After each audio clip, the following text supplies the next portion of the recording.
Et ce soir, nous sommes diffusés partout dans le monde, Laurent. C'est ça aussi la force du service public qui vous soutient depuis tant d'années.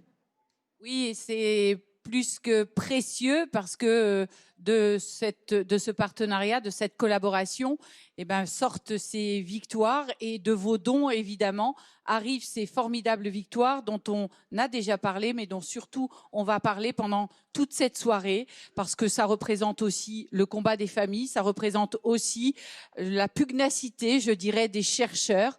Nos chercheurs qui défient en Pardon, Laurence. permanence. Oui, et l'espoir, parce qu'on Oui, on parle de victoire et de familles heureuses et d'enfants qui, grâce à une injection, recouvrent leur mobilité ou leur stabilité, leur parole, comme on l'a vu tout à l'heure avec Anaïs, la maman de Jules, qui nous l'expliquait. Mais ceux qui n'ont pas cette chance, eux ont une lumière au bout du tunnel, eux ont un espoir en se disant c'est possible, on peut y arriver, ce qui n'a pas toujours été le cas pendant ces 34 ans. oui, exactement. Je pense que les victoires des familles aujourd'hui, les victoires des enfants qu'on a vues et qu'on verra ce soir, ça donne en effet l'espoir aux autres familles, à celles qui attendent.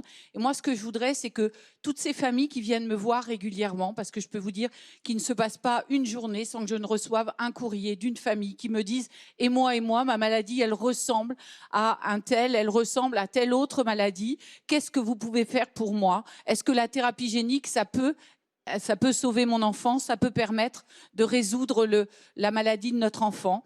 Et j'aimerais bien vraiment ce soir avoir les moyens pour pouvoir, si nos chercheurs disent que c'est possible dans cette pathologie, j'aimerais bien, et si la science est de bonne qualité, qu'on puisse leur dire oui, il y a un espoir et oui, on pourra soutenir cette thérapie innovante dans la maladie de votre enfant.